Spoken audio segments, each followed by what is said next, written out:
Ladies and gentlemen, the show is about to begin. The Irish Spaghetti Podcast. Like and subscribe.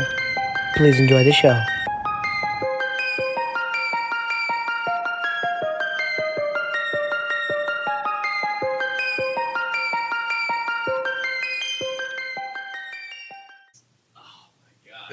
Here we are. Such a gift. Here we go again. Here we go again. Oh All right. God. And 5 seconds of silence, please. I'm situated. Ladies and gentlemen, welcome to the Irish Spaghetti Podcast. We will be your host for this evening. You know me, Nicky P, Kevin Asher, back again for, I believe, your third time on the show. Welcome, sir. 3 times. How are you?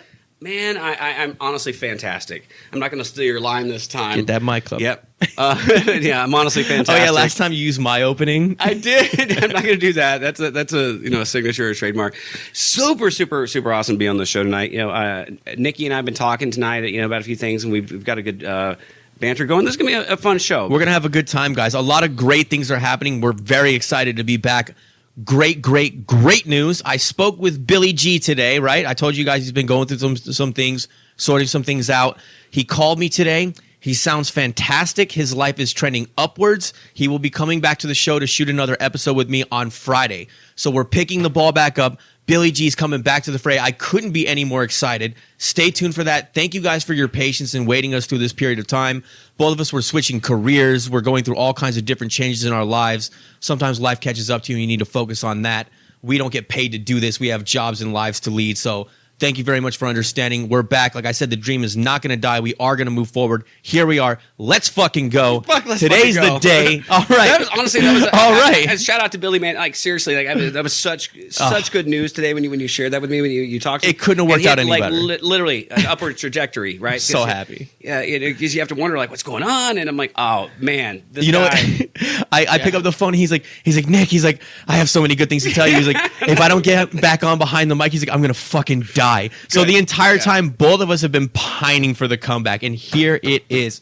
2 days away. Here's a nice little booster episode. In the meantime, again, very grateful to have you on the show. Thank you very much. Yeah, if you can suffer through this one last episode. Oh, you're great, man. We have great chemistry. We're always going to have you back on. But all right, so the setup for the show real fast, guys. We got a few bullet points. It's going to be a light, loose show, a little bit of banter. We're going to have a good time.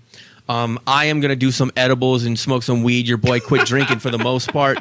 I'm pretty much clean. This is my last vice. So we're going to see what ends the show first. I'm drinking Stella. By the way, this week's episode is brought to you by Stella Artois. Stella. So for those of you, I'm not doing that, but I don't know if I think weed's pretty much legal everywhere these days. I don't know if you're familiar, but this brand of edibles that I use, they're called Wild, WYLD. They're by far the most phenomenal edibles I've ever had. They're delicious. They work very, very well. They're fast acting, very consistent. These are the pears.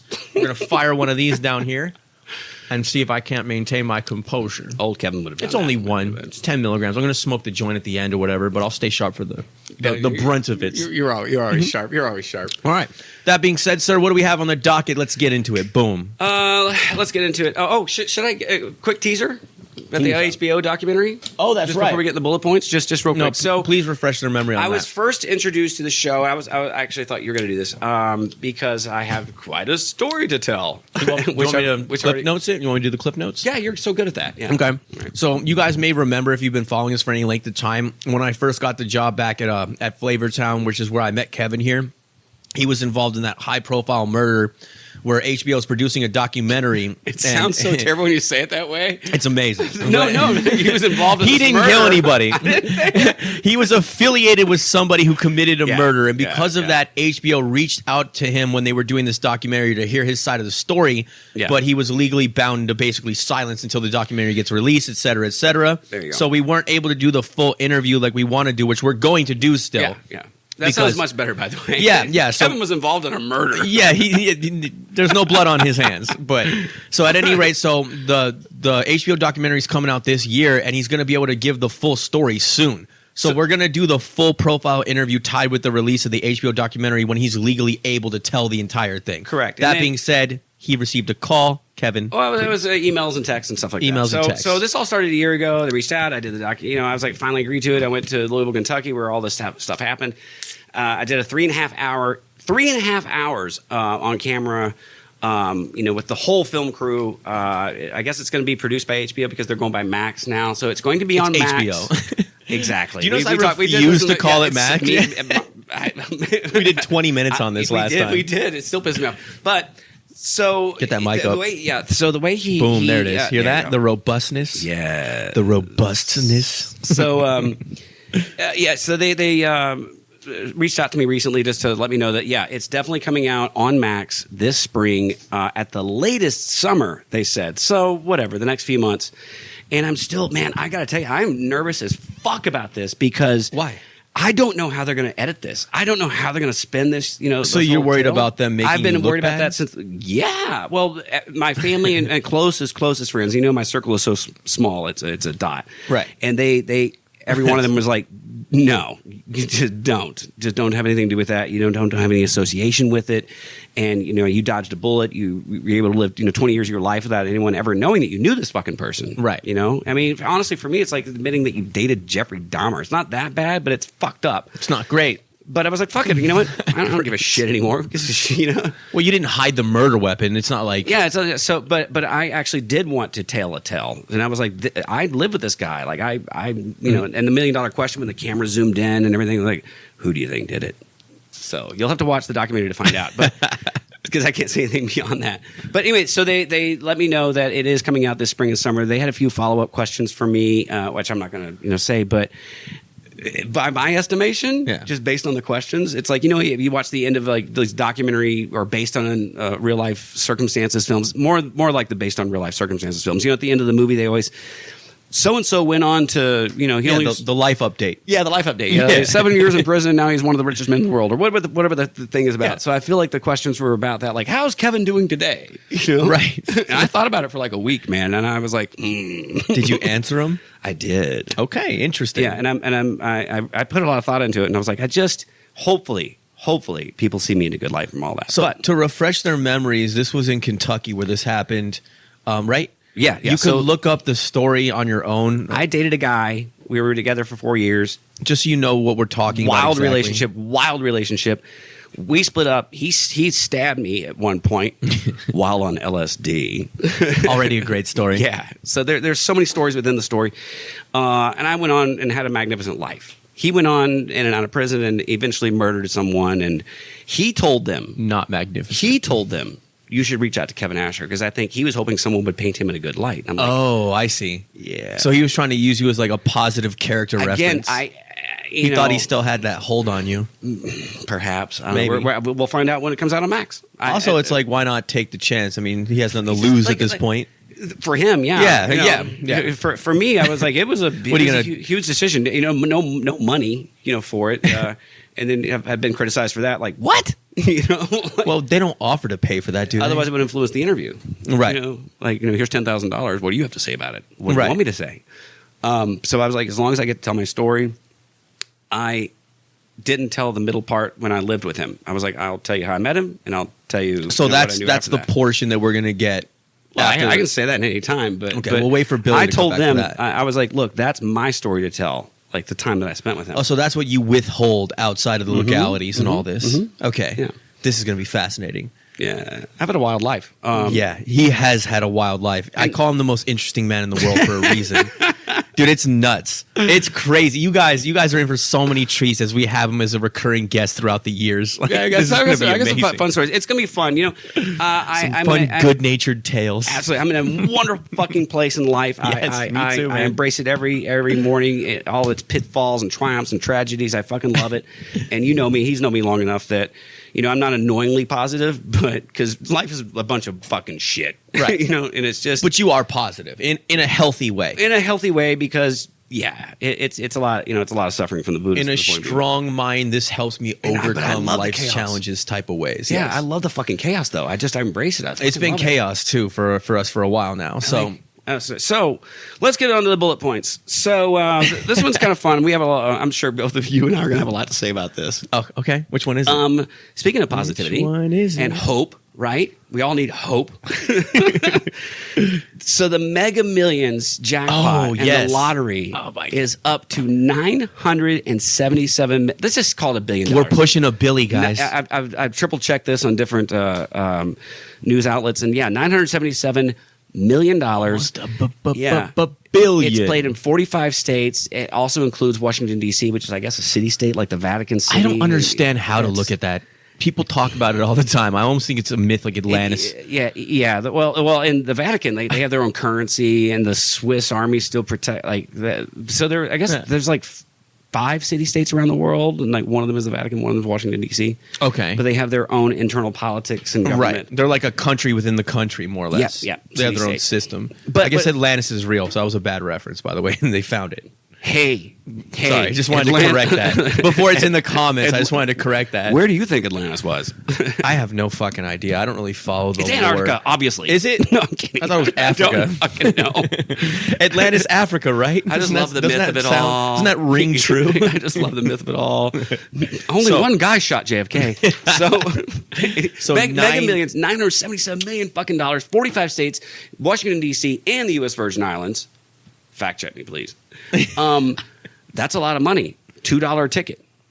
So, what do you think about that? Are you allowed to play it here in Vegas? No. We don't get like Powerball or any of that Nevada, stuff. As far as I know, does not allow any state lotteries because we have gambling and they didn't want any competition. Otherwise, people wouldn't go to the casinos and spend their money, So we have to go to like state line. We have to go, right? Correct. Prim Valley is like right outside of the Nevada Prim state Valley line. or Arizona. I did it once just for whatever, shits and giggles, and once. Well, I used to drive out there and buy them every once in a while. Did you? Yeah. Well, friends of mine would ask me every week. whenever it was at like record highs. Names. No, not like that. Whenever it was at record highs like this, where it was like kind of fun to just play with the idea more or less. Yeah. And it's more just like having that, like you have the ticket or whatever. Say the drawing's not until like this next Friday. Would you leave with the ticket if like you were the one holding the winning ticket? If I was the one, because people have been sued and they've won the lawsuit because guys have been like, "Holy shit, I just won that!" And he's not going to share it with his coworkers anymore. That has happened. Like, I would share it. Well, of course, because you're an share honorable, ethical guy. Yeah. Also, how much money do you need? I would too. Oh, I'm sorry. I only took home 10 million instead of 100. Like, it's Who fine. gives a shit? Yeah. I would share it. I don't play. One of the greatest quotes I ever heard was, "People always imagine what you could do if you won the lottery." That's the fun part about holding the ticket is you get that little window of time to fantasize about all your hopes and dreams. But then the more powerful question was, can you imagine what you could do if you don't? And so people... Yes. Yeah. I can't imagine it. I live that life day after day after day after day. I don't need an imagination for that portion of it, Kevin. So here's a big question for you. I want to know, like, if you, let's say, you drive to state line, you get a $2 ticket, you're the fucking winner. I'm sure among, like, 12 other people, surely to God. I guess the biggest jackpot paid out was like $1.6 billion last year in the 2023. Right. Jesus. Yeah, that's a lot. I don't know how many people that was split amongst, but the 45 states, you can imagine there's probably going to be more than one winner. There usually are. Would you take the big payout or would you get the yearly, checks? Because there's usually the choice.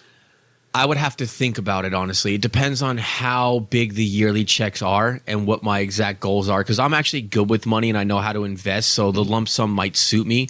On the other hand, if you do it in the what is it, portioned out, like the yearly allocation, you can regulate your then you're never gonna ever starve. So on the back end, you can never spend that money. It's always coming. Even if you blew it all for that year, you could pick up a part-time job and then you get that payment at the end. What people are worried about is that they could die before they ever finish. I don't care about paid. that. I care about that I'm comfortable while I'm living. I really don't give a shit. I don't know what the statistics are. I think that most people just get the big payout because they want all the money. But that's how you end up blowing all the money if you're the wrong person. Just like every person who signs a big sports contract for $20 million usually goes back to their original financial position because they don't know how to manage their money. They're making it rain.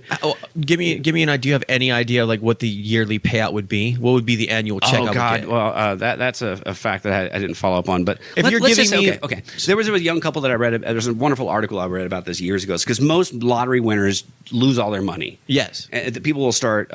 First of all, they start preying on them, like family and friends. 100,000%. And everybody's asking for money. Everybody's got sympathy, and people. Those open hands come out of the woodwork everywhere. Everyone wants. Almost everybody goes out and buys an exotic car. That's almost everybody does that immediately. There was this young couple who decided they didn't do any of that. They were very private about it, and they took the yearly whatever they call that, and they just gave themselves a salary. There you go. And they bought a house, like a modest house, not a mansion. Smart. Yeah, and they have a really comfortable life. That's the smartest way you could do it. Thing. But now it's not as exhilarating, but they've been able to manage their money and they have a comfortable life. Well, now we're talking like almost $1 billion. Oh, right? so back to answer your I'm question. just saying. So they paid each one in that article I read. Each one of them they each took like a $200,000 a year salary, which is pretty ample. Well, it's nice. That's very nice. I would have no problem with that whatsoever. But however, if I want $1 billion, I want like 10 million a year. That sounds fair. It's pretty reasonable. That'll still stretch for how long? You know what I mean? Like, I mean, 10 million a year. It's such a ridiculous amount of money for the 99% of us who live in the real world. You know, it's like, what are you going to do? Is your lifestyle really? I think there's a threshold. Your lifestyle doesn't change after you make. You know, after you would get 10 million a year for 100 years. There's only you couldn't spend that. Oh, you mean just for a set amount of time? Yeah. Like so if I'm able to choose the yearly allocation, no, you can't. Like it's either like this is what we're going to pay you every year. So they're trying to set it up to where they get some back. Yeah. So most people just give me all the money at once, and so out of the 1.6 billion, let's say one person won, you're going to get $468 million. Okay. All right, I'm going to hold you right there for 1 second. $468 million after taxes, correct? Before I don't know. Either way, it doesn't matter. Call it that. That's still call it 400 million. Whatever. Sure. All right. So you get that payment. The responsible way to handle it is what? Get a money manager, a reputable one that you can trust, and follow that sort of template that the young couple did. Buy yourself a modest house, something you would feel comfortable in, and elevate yourself to the that next socioeconomic status, but live within that income stream. Right. That's smart. Yeah, that's the smart thing to do. But again, most people are like, woo, let's go fucking nuts. There was a kid in England who had like a crash up derby with exotic cars. All his money was gone in 2 years. Nobody thinks about investing or anything like that. So, all right. People are frightened of investing. I don't know shit about it. You know a lot about it. Yeah. It's really... if you read a handful of books, you're good to go. It's more daunting than it seems more daunting than it is because they make it hard to understand, if that makes any sense. But anyway, I'd take the payout. I'm not talking about to be like a world-class day trader or something like that. I'm saying to know the general basics of investing, sound principles. You could learn that inside of a week. You know what I mean? I'd take the payout and buy some weird Nicolas Cage shit. Dude, is that a mummified bat? It was only $250,000. The first thing you do when you get that payout, right? Obviously, after you pay all your debts off, first of all, right? And that automatically increases your that my dad's pretty well set up, but like if you get any bills, I take care. Your closest like loved ones. Well, just by virtue of just paying your debts off, you're not paying interest on these things anymore that you owe on. So you're saving that money right out of the gate. Also, your overhead is dramatically lower. You know what I'm saying? Yeah. Then you pay off your house and all that, blah, blah, blah. So basically the point is that if you're a schmuck and you do all that first, even if you blew all that money, you still have a house that's paid for. There's equity in that house. Your overhead is next to nothing. You have no debt, so your credit's going to be super high. So even if you went back to being a regular guy, you're a way ahead of the game regular guy. So if you're an asshole, that's the first thing you do to protect yourself if you're planning on spending the money later. Then you take another giant chunk of that change, like you're saying, you get a money manager, and you put it in a retirement account that's tax deferred that you can't take the money out unless you get a penalty. So it's just in there, like a Roth IRA. Yes, that'd be fine. Whatever. You can set up your own 401k, but at least that way, again, if you blow it all, at least then you have your house paid off, your car paid off. You go get a part-time job. You could still live, and you still know that you have a retirement at the end of your life. I mean, blow it. Have a little bit of fun. I'm just saying, if you do those things first and then blow the other $390 million, then you're still okay. You're still okay. You're not destitute. But most people just, within a few years they go back because they want to live like they buy depreciating, and there's always a bigger fish in they the buy sea. Bullshit. That's why there's so many billionaires on this planet that they scoff at the lottery. Okay. The lottery. They're like, your $1 billion comes, your number one vanity item. I got mine locked and loaded. Oh, really? Yes. Oh, wow. You excited. So my number one vanity item. Blimp. It's a blimp. Mine is a blimp. I couldn't hold it back, man. I can't match that. Can I go on the blimp with you? The only thing more pimp than being on a yacht is being in the sky, baby, at a glacial pace. And blimps do that. Yes, you can. If you had a fucking blimp, you know what I would do? I would do like, you have to have a monocle. Just married, like all the cans and shit behind the car. I would put a big gay flag in the back of that shit. I wanted to get the banner. You wouldn't even know until it took off, and then you can't land that really fast. So you just have to be in the blimp. And you're like, I just imagine like a cruise liner horn. That's what I'm talking. And you're you going have no idea that there's this giant gay pride flag. You're doing like 8 miles an hour. It takes like 50 hours just to cross someone's street. Dude, I'm just saying, like, so you got to get in the blimp, right? So like one side, you're gonna have a floor to ceiling blimp window, right? It's like fucking 100 feet tall, and that window is a magnifying glass, so you look like you're 1,000,000 feet tall. You look like a god. You just look like a god in the sky, just looking down on passersby.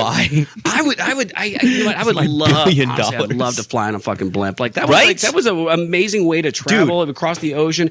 Underrated. One goddamn Hindenburg disaster, and that the whole industry just that's it. I can't believe that because dude, I would spend so much money riding blimps. I swear to God, it's so cool. It's so casual. Like that was think about a cruise. That was a thing. Now think about a blimp cruise, except with fewer people. Yes, less well, water like slides. 10 people. It's got to be very, very, very. Yeah, that's the whole thing with cruises. Exclusive. Like, fuck, would you go on a cruise?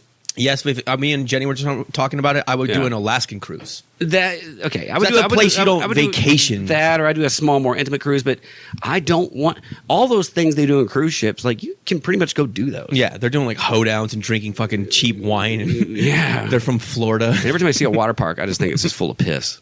You know those kids are doing it. Well, it is. I mean, I did 1,000. Me too. 100%. It's chlorine will kill it. That's what my mom said. Yeah, I wasn't even moving from kicking my feet. I was just piss turboing. Every kid just constantly pisses in pools. Like that's like what you do for half your time.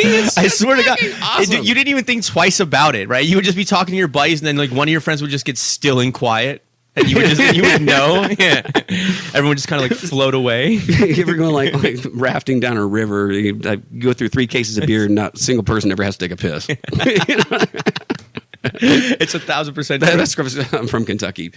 All right, moving on. You ready? I'm terrible at this. Billy, I can't wait for you to come back. I'm terrible at this. Okay. Oh wait, my vanity item. Oh yes, the vanity item. Please. Shelby Cobra. So all right, that's my dream car. Shelby. You're just saying that. But I swear to God, there are a lot of fakes out there. Actually, some really good kit, which I would have no problem driving a kit car. But I want. No.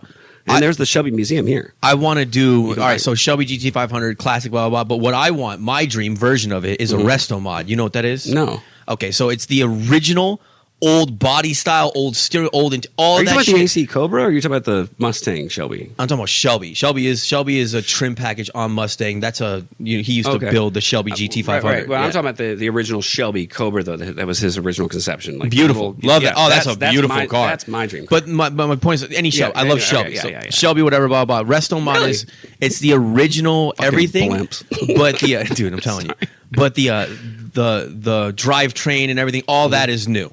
Okay. So it drives like a new car, but everything else is the original. So I want a hybrid because, I mean, the classics are great, but their suspensions are shit. The steering is garbage. The braking is atrocious. Like I still want it to be like high functioning. Oh, I want the little 2-seater with the. Me too. You get all that. You get all that, but you get a brand new drivetrain. They're just sexy. There's something about it. It's just so gorgeous. I don't know, authentic and real and just wonderful. You know. I bet it's an amazing driving car. I've never driven one. I'd love to. Because there was class back then. Everything was infused with class and beauty at that time. Nowadays, everything's just like sterilized and it's just horrible. Even like the architecture nowadays is atrocious. Everything's like oppressive. Everything's a rectangle when it comes to architecture. Cars are, I mean, really, you know, a globalization or whatever. Like every car looks pretty much the same, with the exception of the symbol, and even the symbols are becoming the same. They're all with an oval or. You know, they have sort of this diametrics of like they have to stay within. In the 1970s, when I grew up as a kid, we could play games in the backseat of a station wagon when you're facing the wrong way and you could die at any second. Yeah, but no one cared. We had a great time. Generation X, we were all crash test dummies back then. Good for population control. That's why things were better. We could play games like Who Could Guess the Car. You know, from the furthest away. And they were just so individualistic and stylistic and so beautiful and sexy. Even the does it have the fin tail lights, round tail lights? You know what I mean? Like the chrome bumper. That's a Lincoln No, that's a Mark IV. No, it's a Mark V. That's a Mark IV. Like it would come with white wall standard. You know, you'd be arguing about it. I don't know if it's a Hyundai or Kia or a Mazda or Sorrento. Like it's trash. But they're safe. And I'm like, I sat in the back of a station wagon facing the wrong way. Safe is overrated. We're It's so obsessed with health and safety. Like living forever and never getting hurt, that there's just no good times anymore. Everything is just like Finding Nemo. She was like, he's like, I promise nothing would ever happen to him. She goes, that's an odd thing to promise. If nothing ever happened to him, then nothing would ever happen. Yeah. Like there you go. That's it. That's why I embrace the fucking chaos, man. Was that a line from Ellen DeGeneres' Finding Probably, Nemo which character? I'm not crazy about her. And she anymore, went on but to sexually harass No, she's a cunt, her entire but- staff. Just saying. She's a horrible person. Great character, though. Great character. Yeah, no, she's talented. You can't take that away. I never did well on the segue horrible. here. You ready to move on? Sure. All right. This is quite a jump here, quite a leap. I like the way that you segue. It's very abrupt, very So, abrasive. I'm the worst. Billy's smooth. We'll be in the conversation. There'll be like a keyword or whatever that triggers it, and he'll be like, "Speaking of," or he'll make a joke Yeah. into it, and it just like fades right into the next topic. Well, Billy, I can't wait to see you on Friday, buddy. No, I'm kidding. Go. You're doing a good he job. Literally You're just doing a fired me. So good job. I just pick it up from here. no. Yeah, I'm terrible at this. No, number 2 on the docket. Let's go. Vaping has been banned in New Zealand. Oh, that's right. So Gandalf has said no more vaping, kids. Gandalf. You shall not All right. vape. So that should be the commercial for when they ban it. I bet you that would make it go down easier. I'd laugh And then at the that. dragon. Even as I'm vaping, I'd be like, as they're coming to collect it. So, do you agree or disagree? I disagree with banning a lot of things. In New York City, tried banning large sodas, which I'm like, if somebody wants a fucking liquid diabetes, let them have it. You know what I mean? We have too many people anyway. People want to vape, let them have it. Although vaping is for fucking idiot douchebags who think that's better for them. Can I tell you something funny? Yes. So this is Quite the indictment. Kevin. I hate, like, if you're gonna, I don't drink decaf coffee. Give me fucking coffee. I don't drink non-alcoholic beer. Just give me a fucking beer. Give me a cigarette. Yep. Or I'm a joint, cigarette or, guy, like, as you know. or whatever. Just this pussy ass bullshit. So every time I see someone with this vape machine, like some of them are really big and complex. I have a rig here. Every Yeah. time I see one, I just think, He's shitting on me too, guys. I'll shit anyone who has a vape. It looks, for me, every time I see somebody with a vape, one of those big ones, it looks like a robot dick. That's what it does. It looks like it they're does. It you know, does. this sucking robot dick, and I'm like, Can't even take that away from not you. that a cigarette is sexy. Yes, it is. It absolutely is. Children, cigarettes are cool and sexy, but they will kill you. Yeah, watch any movie in the 1950s, sexy as fuck. They're amazing, dude. Yeah. It's amazing. Yeah. I feel sexy when I'm smoking one. You got that silk ribbon just going There's a over your method head. to do it, If you know? if you hit your ash just so and you have a little bit of flair to it. Absolutely. Like, I'll switch the grip. I'll like go like that changing and a change tire, the you grip gotta to it and then meh, meh. There's a million ways to There smoke a are. cigarette cool, man. You could be like changing a tire, it's hanging out of the corner of your mouth. Yeah, you know? you're explaining shit to someone. You're acting like Yeah. you don't even notice that it's there. Cool. I like the whole like Chinese cook though doing it like when he's just like stir frying. It's going into the chow mein. They don't give a fuck. Dude, It's $4.50. nobody smokes cigarettes more aggressively and more chain smokery than Asian people. And I've never seen anything like it in my life. It is true. It is But true. they have these flavored cigarettes that apparently taste as good as these vapes do. So I understand. Yeah. That being said, the vapes. Flavored cigarettes? Yeah, Is I that actually the thing? when I was a dealer, there's a lot of Asians in that line of work, if you will. So they always go back home to visit their friends and family, and they always smuggle in the super delicious cigarettes because they're illegal here. Yeah, dude. But vapes are okay. It's crazy. You see the conflict. But Yeah. Like every time they go back, I'm always like, dude, buy me a few packs. I mean, I'm talking like cappuccino, and it tastes like cappuccino. Shut up. Bro. They're amazing. They're these little thin, like Virginia Slim like cigarettes, yeah. but they hit really nice I bet. and they taste amazing and I they bet. last. But so like the weird thing is that they don't ever ash. So you'll see Asians at like a baccarat table or whatever, and they're smoking. And they have here's the ashtray right here. Gross. Dude, yes, Gross. they I'm not making this up. They lean back with the cigarette in their mouth and they smoke, and you'll see, like you said, the ash grows and grows. They don't even ash it. Eventually, it literally just falls onto them and all over, and they just keep smoking, and they'll light a new one, smoke 4 or 5 of these in a row, and just let the ash fall all over them and not even bat an eye. Nobody thinks it's weird. It's strange. Man, so I went to Japan. I've been to Japan twice. Oh. And one of the coolest things I got to yeah, there's smoking sections everywhere. Now, I had quit smoking cigarettes for like 25 years. But when I was in Japan, I was like, I'm buying a pack of cigarettes. What made you? Because everyone smokes. There's a smoking section everywhere, and I was like, That's I have what's up. to see what it like. McDonald's has a smoking section. Yeah. Every coffee shop, every cafe, the fucking high speed train has a smoking cabin where they Get that. serve you liquor. And I was like, this is what it's like to be alive in 1955. I was on the high speed train smoking a cigarette. My ashes in this girl's face, her ashes in my face. She's reading a magazine. I'm drinking a bourbon, and we're doing 200 miles an hour. It was fucking Nobody amazing. cares. It sounds like a blast. Oh, it was fucking great. I was like, so this is what it was like to be alive. And can you imagine being on a plane smoking? Oh my God. I think that there should be Dude. private charters for just smokers, just so you can go and enjoy I would that not shit. mind any flight if you could do that because they already have booze. The only that's thing I what I'm need is the saying. cigarette. Dude, I use the little pouches. You know Yeah. what I'm talking about? Like snooze or whatever those fucking things are. Yeah. That's what I use when I'm on planes because you can't light up. So I'll put like one of those little pouches. That makes but, sense. but there's just nothing. Oh no, man. Nothing Just takes the place of a thrill. cigarette. It Nothing just did. doesn't. Nothing did. It was great. Like everywhere I went in Japan, like or a museum, like some palace, and it's just smoking everywhere. It was great. They're very comfortable It was great. with it. Yeah. That sounds like a good time. Yeah, they didn't stop though, Because man. you don't even get judged out there. Out here, people like they turn their nose up at you now. It's bizarre. They do. People will walk. So you're all right. So say you're here smoking, right? This is a smoking section. Here's Kevin minding his own business, smoking a cigarette. People will walk from a distance over to where you are and go. I'm like, bro, get out of here, man! I saw you cross the street to give me that attitude. The Like, social police, yes, man. man. Yeah. You know what? Just don't leave your dirty diapers in the fucking Walmart parking lot. Have a little courtesy. But you want to smoke? Go ahead and smoke. Couldn't care less. Once the whole If you're smoking ban- outside, smoke wherever the fuck That's you what I'm want. saying. The whole world, I can go anywhere around Yeah, it. they banned it on sidewalks in New York City, and then like when I was in Chicago at the time, and like, That's they crazy. started banning it. They banned all the restaurants and bars, and I get it, but like not everywhere. Like you're outside, you're on a sidewalk, and then you would have the people like right when that movement was happening. Yeah, you get those assholes to be Dude. like, you're ruining the air. Me. And I'm like, They scrunch their noses you're at ruining, you. you're ruining the social temperature because you're being so cunty about It's it. the social temperature, 100%. Yeah. What do you guys think? Put it in the comments. Vapes banned? Are they good? Do you think it's fine? What's your take? It's so funny when Like you and subscribe. When you see people vape, though, like they're taking these huge, long breaths, they're spitting out like this giant cloud of vape. Yeah, and I'm like, that's the fun part. Really? That's the fun part. I like the giant cloud, but I'm also an avid hookah smoker too. Love hookah. Do you? Yeah, because I like the Nimbus cloud. It's fun because I play with the smoke. Like I could blow killer rings. Yeah. You know what I mean? It's fun. It's a good time. I mean, French inhale and then blow one of those huge. I'll try to like ring the top of your bottle. I'll sit there all night and just like shut up. Yeah, because like it'll float down. Usually I get it. Like Shut up. Yeah. When you land one, there's no better feeling in the world. This is nuts. And then it just goes, poof, and then you do another one. I do love smoking. I mean, I enjoy I have a fine pleasure in it. I don't like smoking around people, period. Unless, of course, I was in Japan when it was just so socially love just smoking acceptable. cigarettes. By the way, I basically quit drinking and smoking. So for the last 3 months, I've only drank at all, But not edibles. and smoked it all 2 different times and minimally. So the edibles. That's why I'm rambling. It's starting to kick in.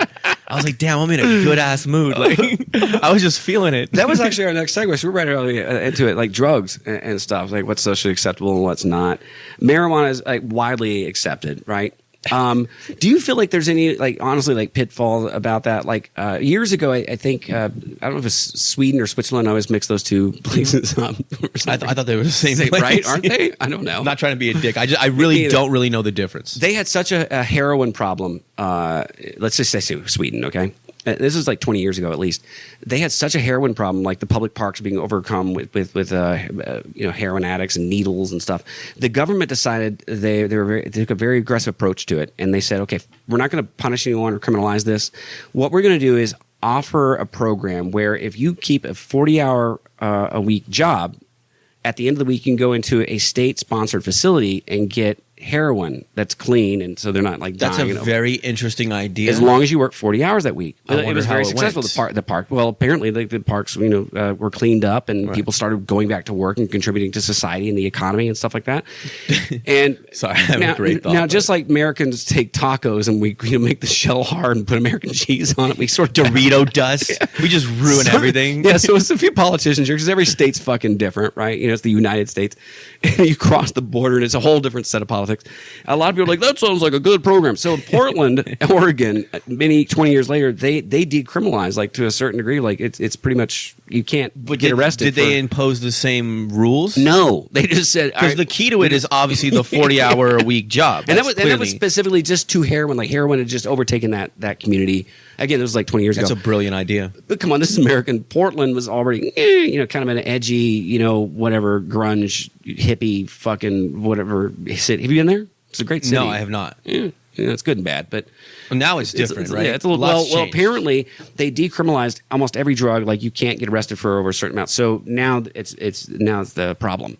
because they know they can't get arrested, so they're just be blatant about it. But they didn't incentivize responsible behavior on the other end. That's why the job thing makes more sense. Yeah. Because now you're forcing them to be an active member in the community before they get their good time. Yeah, this all boils down to like the whole liberalism, and like San Francisco's a piece of shit dirt hole now because That's a shame. San Francisco was one of the best cities in the entire country. It's just the architecture, the geography, like as far as premium level real estate, and you know what I mean. It still money is, and all that. But no one like it's just filthy. Like I've been there at least 20 times, and the first time I went, it was charming and romantic and interesting. And it was already a little getting there. Yeah. But that was a long time ago. I'm old enough to have seen it. Like the last couple times I went, I'm like, I don't want to come here anymore. This is just dirty. It's filthy. It's just. And now I've heard like, people shit like in public. Ew. Can you imagine or, spending that kind of money to live there and there's some dude just shitting in the street in front of your mansion? I'd lose my mind. And anything below like, I don't know what the amount is, like say $900 is not, you can't arrest someone. So people literally just go into stores and just take whatever they want. Take right? $800 worth of shit and you're fine? Yeah, the smash and grab kind of thing. Are you fucking joking? Old Navy, their flagship store was in downtown San Francisco. They closed shop last year. They were done. They're out. Like most stores, yeah. And small business owners were just giving up and they just want to get out of there as fast as possible because people just come in and take whatever they want. It's a genuine shame, guys. Genuine shame. And Portland, there's I guess I haven't been to Portland to verify this, but apparently now there's a bunch of drug addicts just parking lots are overloaded with just wait, hold on. Was Portland, was that where they had that fucking fake city during the quarantine, like Chaz or whatever? I don't know. Do you know what I'm talking about? Chaz? Yeah, you got to look that up. That was mind blowing. I have to. When everyone was rioting and burning down the country for virtually no reason. I know what you're talking about. Yeah, I think that was Portland. There was some like crazy shit there. You guys remember, right, with the little fake city inside the city where like the people just took it over and put up walls with machine guns. Yeah. I think you're right. I think that was Portland. Yeah, right. Okay. So yeah, it's just like like I'm not going hippie there. drug addict bicyclists got together. And we're taking over our city. We hate guns and walls. Within a week, they built a giant wall and they had armed guards on it. That was fucking idiots. 99% certain important. Fucking Portland. idiots. Yeah. Whoever was doing that, you are fucking stupid. Yeah. Oh my god. Dude, they literally rented. They created this whole ruckus about walls and guns, and then erected walls and guns. Yeah. Isn't that what Burning Man is for? Just go. I thought Burning Man was just to like do LSD and like fuck in a field. It's a bunch of rich white dudes that just want to do LSD and fuck in a field. You're right. Yeah. Far away. Burning Man is not my cup of tea. I'm not a big festival guy. When I first heard about not it, against it though. It's just not my thing. But then it grew in. I get cagey, man. Burning Man is becoming like this sort of franchise. They've branched out to other countries. There's Burning Man all over the world. Like an undergroundish type affair. Yeah, when I was young. Well, now it's like the fire festival. So I think a lot of people like laugh hysterically. Like I guess last year there was like a big mud thing and people got swamped and like trapped at Burning Man because there was like these. So yeah, exactly. A lot of us were like, "Fuck you, man! How much did you spend for that?" Oh my god! Fire festival. That's God saying, "Wrap it up." That's God saying, we don't need another year of Burning Man. It's okay. Take a shower. That's it. Yeah. Even the heroin addicts have a job in Sweden. Get your shit together. Fucking people in Burning Man.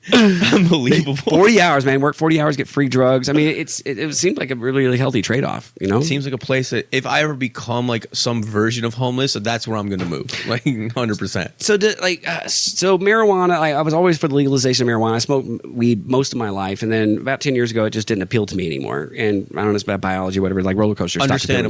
It falls out of favor with a lot of people. They start getting paranoid or they just don't enjoy it the same way. Like it changes. But I've always been an advocate for the legalization of it, and I'm so glad to see that has happened in a lot of states and that's being criminalized less and less. Weed is the greatest. It just makes me wonder, like as a server, because I'm still a server in a restaurant, it's people who are really high, they're kind of annoying. 100%. Yes. And goes back to the whole Vegas thing. What happens here? Well, they can be. Sometimes they're hilarious. But sometimes they're someone just is a sober mess, and they're annoying. They're just a bad. I'm just saying, like I think that everything is just circumstantial. It depends on who you are. Like, so for instance, like, can we destroy your ambition? Blah, blah, blah. Yeah, it can. If if you can't handle it. So then it's a matter of just knowing yourself. Like even now, like I'm getting high right now, so I might ramble. Let me know if I get like way off. Oh no, track, you're but good. You're good. At any rate, You got this. I'm a guy who can't work high. I have friends that no, are no, no, high no. functioning when they're high. Yeah. My buddy Joey works at Top of the World at Stratosphere. He's the most talented server I've ever met. The guy's an animal, and he's a wake and bake guy. He smokes. He wakes up. He has a fucking 4-foot bong. He takes a huge rip before coffee. God. Like he's that guy. Years ago, I was working in Chicago. Highly adept. One of my best friends, Phil, he came up with this brilliant idea one night. We were working with this Phil friend. have to say. Yeah, I love. He's here from Phil, guys. He lives here in Vegas now. Here from Phil. But yeah, we worked together for years. We worked in Chicago. We worked in this French bistro called Savarin, which is We're doing good. Yeah, and we were partying. This is back in the day. We were and we had some ecstasy, which is what the kids called it back then. Now it's Molly or whatever the fuck they're calling it now. There's a difference. Is there? It's all MDMA. Yes. No, yeah. Well, MDMA. Molly is pure just MDMA. Yeah, MDMA is when they stamp it into a pill and they have to cut it with something to make it into a pill. Molly is just a powder. Ecstasy is mixed with usually an upper of some kind. Or this one, ecstasy is when it's stamped into a pill. It's all the base drug is MDMA. The whole point was I've at the never time, taken them before. I just know a lot about. Neither have I. This is just a story I heard, so that involved me. Yeah. So It's been about a grapevine I had heard it from. Yeah. So he's like, we're fucking working at this French, bistro, and it was fine dining, and he's like, hey man, let's because we were planning on going out to the club that night. He's like, hey man, let's take it like an hour before we get off. And I'm like, absolutely not. What, are you insane?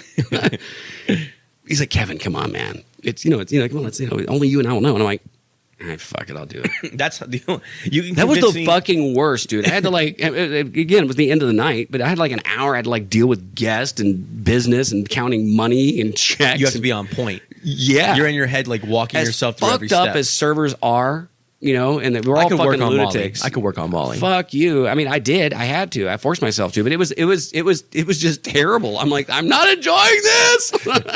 Do you get paranoid on it? It just makes you feel really, really great. No, it made me so self-aware that I felt like anyone who looked at me and they're looking right into my soul and they know. So you got that paranoia. Oh, I understand. We were high as fuck. I get like that with weed. Like I'm cool here at the house, like how I am on the show even right now because I'm in my own home. But when I'm in public, I feel like everyone's watching me. I'm one of those guys. That's how I am. But I could be high in a bar because everyone's like, hammered, so who cares? I'm an eye contact person. I feel like it's not a genuine conversation or someone's not being truthful or honest. If they don't make eye contact at least a little bit.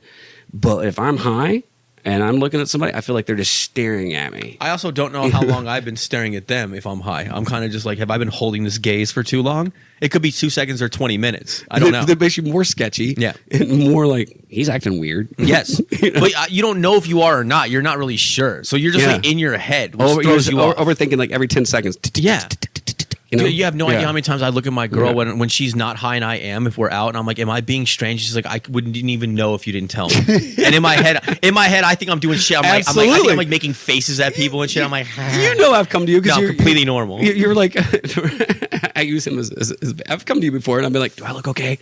Yeah. You're like, dude, you're fine. Yes. You're fine. And I'm like, the human mirror, bro. I need you to check for me. I'm like, no, I don't believe you. Yeah, you get in your own head, but it's crazy. That was interesting that night. And I just obviously my problem with weed in general, as far as talking to people, I have to have eye drops.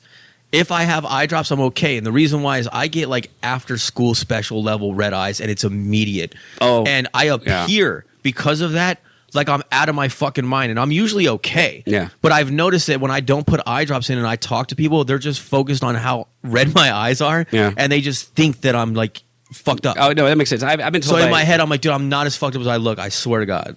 I've been told by a million people that your eyes give it away. People right at me. I you get the flush eyes too. We both do. Yeah, I'm so white. I'm translucent, and my eyes are just like translucent. Yeah, I mean, really. Yeah, I'm a dead giveaway. So, and sunglasses.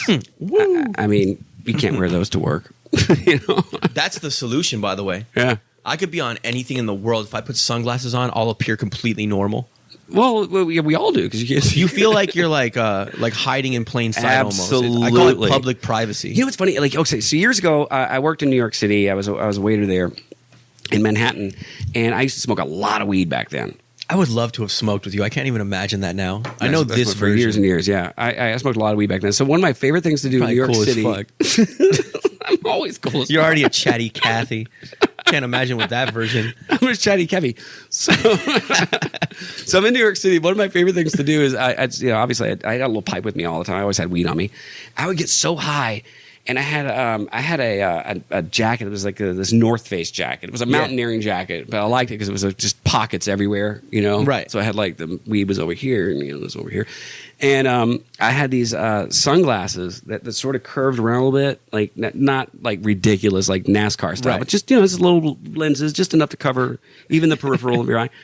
And I had headphones, which way before earbuds, and I had like these Sony, and where they went around the back of your head. I fucking love those things. I called it my urban armor: the jacket, the sunglasses, Urban armor. Yeah, my urban armor. I would get high as fuck, and my favorite thing to do is find some New York City police officer on some corner, because they're everywhere, and just walk up to him and ask him for directions. Like, excuse me. He'd be like, yeah, what's up? And I'm like, do you know how to get to 43rd and, like whatever the fuck street? What was the enjoyment of this? Just talking to a cop while I was high as hell. Just the taboo. Yeah. He doesn't know. I'm breaking Because like the you law. said, I was hiding in plain That's hilarious. sight. Yeah. And I would do it Staring right into his I would do eyes. it every single time, You're a risk taker. And plus it was New York City, like there's a million people everywhere. Back then, like, they were allowed to fuck you up too. Like they could beat you up. No one cared. It's just like socially in society. Oh yeah, fair enough. I don't want to. Fair enough. They couldn't. There's more going on behind that comment. Yeah, I mean that happened to a lot of people, but fortunately it didn't happen to me. But yeah, cops were always very, very friendly to me unless I was doing something wrong. And they were still friendly to me. Hey, I was gonna say you were. This is a nice guy. I'm very non-threatening. But yeah, that was my favorite thing. It was a blast. Just walk right up. When did you turn away from weed? After I moved to Vegas, I moved here in 2010. I would say about 2012, 2013, I started getting anxiety, and I loved it. It's the greatest drug ever. Like way better than alcohol. And It is. Like people It's get the best. People don't get in fucking weed fights. Like fuck Never. you. What'd you say about my girl? Like it just doesn't happen. Almost never. Alcohol is horrible in that regard. But it doesn't make weed look any better by making something else look worse. It's like a fallacy It does, of though. thinking. Well, it No, does. No, it does. It fucking makes it look better. But anything you by did, comparison, it looks way fucking better, man. anything I did. And this is everybody knows that's why so many people smoke weed. If you ate something, it tasted better. If you have sex, it's better Facts. sex. If This water is amazing right now. scenery, I swear to God. if you're out in the world and you see beautiful nature, music, you hear the lyrics and you feel them, you understand the emotion behind it. Like it really is. It's the most amazing drug ever, THC. But here's the thing. I don't believe in spending all your time in that mind state. I enjoy it. It's like a vacation for me. I think I'm a guy. This is how I do it, right? If I'm off and I have nothing to do, I'll fucking smoke some weed and order some food and watch Netflix. That's how I like to unwind sometimes. Yeah. But generally, I work my whole day or do whatever I have to do sober, go to the gym, and then after I take a shower, I smoke weed and I enjoy my evening after. But after I've done everything, that makes sense. So. I love that. I always make sure I work out. I didn't do it habitually. Like I started smoking weed when I was Go 13. to the gym, ladies and gentlemen. Fuck like yeah. and subscribe. It's the best advice. Go to the gym. Go to the gym. Like and subscribe. I think at the first Also time I smoked good weed, I was like advice. 13, and then it's just like I just smoked my whole life. And one of the things is like I never did habitually, and I lived with people that did, and it kind of turned me off. Like when you see someone that was just so dependent, like there's like all the little things you realize that laying it's around like everywhere. there's some like deeper flaws here. I had somebody I dated that I had to like smuggle the weed. This is pre to 9/11. I had to like smuggle weed all the time whenever we went on a trip, just so they wouldn't have a fucking anxiety attack when we got there. That I understand. Yeah, but now it's like I just buy it when I get there. Well, thank God people can do that. Better times. But I'm old enough, obviously. I'm 38 years old, where it's only been legal for us recently. And most of my life, I had dealers. Do you know I've never bought it legally? You would do crazy shit for a little fucking dime bag of weed. Fuck, dude, it was always shady little bullshit. gram, You know what you're going to gram? I call it a get. dime bag. That's not the right term. But a gram. Well, that's what I call it. Right? It was a dime bag. Yeah, Okay, dimers. fine. You're going to get a quarter, man. And you have to talk to It was some a dude, 10 talk to spot. some other dude. It was like 3 days later, and you meet at some random party. You have to go to some car, and like it was. I used to be able to get it for always $10. shady as fuck. And then it became a dub. It became $20 for the same gram about like 10 years ago. It just kept going up. Yeah. And like sometimes it was really, really good, and a lot of times it was shake and bullshit. And Yeah, that's the thing is like you get what you get. That's it. You get what you get. You can't complain. That's how you complain by getting a new dealer, and then guess what? Because they all have like a rotation of the different types of weed they get. Yeah. He's gonna have bad shit eventually too, probably. Yeah. But then you would always have your one guy that you're like, that's the dude that has the shit. Yeah. He's always on point because like they won't like when he's out, he's just like I'm out. He won't just buy garbage to sell. He'll only get premium shit. Josh, that was my dude, Josh. The last time I ever like He'll just smoked be like, I don't have any really right now. good weed, and it was really, really like Bro. It was such an amazing experience. I know you don't like festivals and stuff, and I don't either. I don't hate anymore. them. I don't like them for me. But no, well, I'm uncomfortable at them. I think they're cool. So I went to Coachella like 7 times, but I went back when no one had ever heard of it.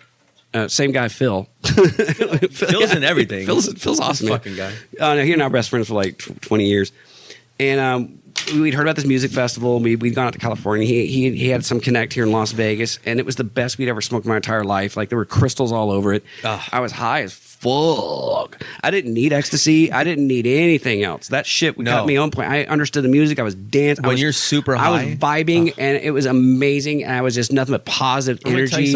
It was like I just said God, but like it was like this beam of light was just going right through me the entire music festival, and I could tell that other people were looking at me being envious. Like that guy is in tune. He's vibing up. Yeah, and wasn't any of these crazy other drugs. It was literally just really good fucking weed. People say I'm going to make something abundantly clear to anyone out there who's never smoked weed or has done very little of it.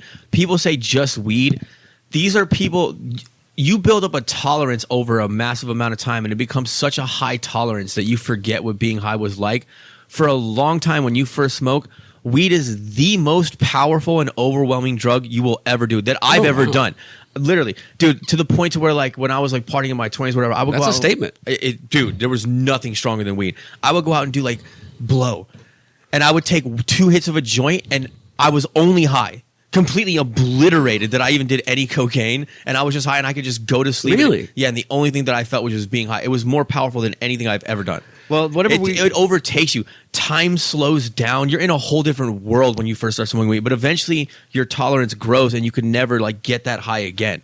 I haven't been that high in years. It's not even if I smoked a whole blunt to myself, I couldn't get that high. Yeah, well, I mean, I got lucky that one time. Like, out of all my entire history of like trying different drugs and smoking weed and stuff like that particular weed, it was something magical and ethereal, and I'm really thankful and grateful for moments, it, man. Yeah, and I was just like, I was so in tune with myself, that whole weekend. And you're like in your body and your mind. It's best. I was like, we kind of went off in our own directions. He wanted to go check out a band. I went over here. Like we'd meet up like 6 hours later, and I was totally fine with that. Just being surrounded by 150,000 people, but also being by yourself, but not feeling alone at all. Yeah. When we live in a world where, we can be, most of us are surrounded by people all the time, but yet we feel alone and people deal with those things. But that was the magic of it. That was the magic of it. That I just felt so connected to everything and everyone. Yeah. It's a really powerful That's why I always loved it, because it makes you feel like happy and joyful and peaceful for the most part. It was great. So it's all like high vibe states. Yeah. I like it. It was alcohol I love too, as you guys knew, or no. I used to drink a lot, and I really, really enjoyed it. So I'm not even talking shit about that. But there was always the undercurrent of it. It's more destructive and aggressive, and it makes you like a darker person. Yeah, I always found does. that weed made you I'm a better person when I smoke consistently because That's more what I tolerant. always believed. I believe that weed always made me a better person and made me more conscientious and aware, either self-aware or just aware of the world. Alcohol and Homer Simpson You're just easier. Homer Simpson just said it best. Alcohol is the what is it? The solution to, and I'm fucking it all God up. damn it! I wanted to hear this too. No. Homer Simpson with alcohol. Get it. Get it right. Don't bring that shit up. It's the cause of and solution to every problem. I like that. Yeah, which is true. Alcohol is great. It can calm down a little bit, but oh my god, I've can be amazing. I've had more trouble in my life. I've had some horror. Yeah, horror because of stories. yes. We wake up the next day and you just regret everything. It's like it magnifies everything, though. It's like the best and the worst were alcohol-related incidents. But I'm running people and they're like, "Oh, this is the guy I told you what did that." I'm like, real quick, yeah. What else do we have on the docket? I'm completely lost. Also, we got to wrap up because I got to go to bed in a minute. That was quick. That was the whole docket. We wanted. Was it? Oh, well, I want to leave it on a good note, but I'm not terrible at segues. Hold on. Yeah. This is fucking great. All right, I'm gonna leave it up to you to do the last point and do the wrap up. So I work at 4:30 in the morning. I have to wake up. I have to be on the clock at 5:30 in the morning. I'm doing sales again, so your boy's okay.